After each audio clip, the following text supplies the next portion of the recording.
ನಲಿತ್ ತೆಲಿಪುಗ ಬಲ್ಲೆಯ ನಮ ತೆಲಿತ್ ನಲಿಪುಗ ಬಲ್ಲೆಯ ಪರಿಪುರ್ಲ ಕಂಠದ ಕಾರ್ಯಕ್ರಮ ಪ್ರಸ್ತುತ ಕೊರೋನಾ ಸಂಕಷ್ಟದ ಸಂದರ್ಭ ಪೂರ ಒಂಜಾತು ಸ್ಟಿರಿಂಟ್ ಕಟ್ಟದು ಪೋಯಿ ನಂಚೆತ್ತಿನ ಉಡಲ್ಗೆ ಒಂಜಿ ಹೊಸ ಉಮೇದು ಕೊರ್ಪಿನಲ್ಕ ಕರ್ನಾಟಕ ತುಳು ಸಾಹಿತ್ಯ academy Kudla Rotary club Mulki ಅಂಚನೆ ಶ್ರೀ ಸುಬ್ರಹ್ಮಣ್ಯ ಮಹಾಗಣಪತಿ ಸ್ಪೋರ್ಟ್ಸ್ ಕ್ಲಬ್ ತೋಕೂರು ಹಳೆಂಗಡಿ ಅಂಚನೆ ಕಲಾಕುಂಭ ಸಾಂಸ್ಕೃತಿಕ ವೇದಿಕೆ ಕೂಡ ಈ ಮಕ್ಕಳನ್ನ ಸಂಯೋಜನೆ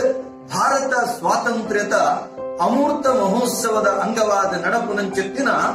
ತುಳು ಪದಕಲೆಗೆ ನಲಿಪುನಂಚೆತ್ತಿನ ಪಂಥ ಅವಳ ಯೂಟ್ಯೂಬ್ ಸಾಮಾಜಿಕ ಜಾಲತಾಣಗಳು ಗೆಂಡಿನ ವಿಶೇಷವಾದ ಇನಾಮದೊಟ್ಟಿಗೆ ಅತ್ಯದ್ಭುತವಾದ ಪ್ರಚಾರದೊಟ್ಟಿಗೆ ನಡಪುನಂಚೆತ್ತಿನ ಈ ಪೊರ್ಲ ಕಂಠದ ಲೇಸಡ್ ಮಾತ ಜೋಕುಲ್ಲ ನಲಿಕೆ ನಲಿತ ದೇಶವಾದ ಏತು ಜನ ಅವರ ತೂಪೆರ ಬಡ ವ್ಯೂಸ್ ಮಲ್ಪೆರ ಐದರಿಂದ ಮಾತ್ರ ಆ ಇನಾಮದ ಮಾನದಂಡ ಲೆಕ್ಕಾಚಾರ ತೆಗೆದು ಅಂಚಾದೆ ನಲಿಪುಲೆ ಇನಾಮ ಗೆದ್ದರೆ ಐದೊಟ್ಟಿಗೆ ಖುಷಿ ಪಡೆ ಸೊಮ್ಮೆ. ಆತ್ಮೀಯ ವೀಕ್ಷಕರೇ, ನಮನ ಮುಲ್ಕಿ ಚಾನೆಲ್ನ ಸಬ್ಸ್ಕ್ರೈಬ್ ಮಲ್ಪಲೆ, ಬೆಲ್ ಬಟನ್ ಕ್ಲಿಕ್ ಮಲ್ಪಲೆ, ಒಟ್ಟಿಗೆ ಲೈಕ್ ಮಲ್ಪಲೆ, ಅಂಚನೆ ಶೇರ್ ಮಲ್ಪರೆ ಮದ ಪೊರ್ಚಿ. ನಮಸ್ಕಾರ.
ಕಾರ್ಯ ಪಣ್ಣೆ ಮೃಗದ ತಂದಿದ್ದೇನೆ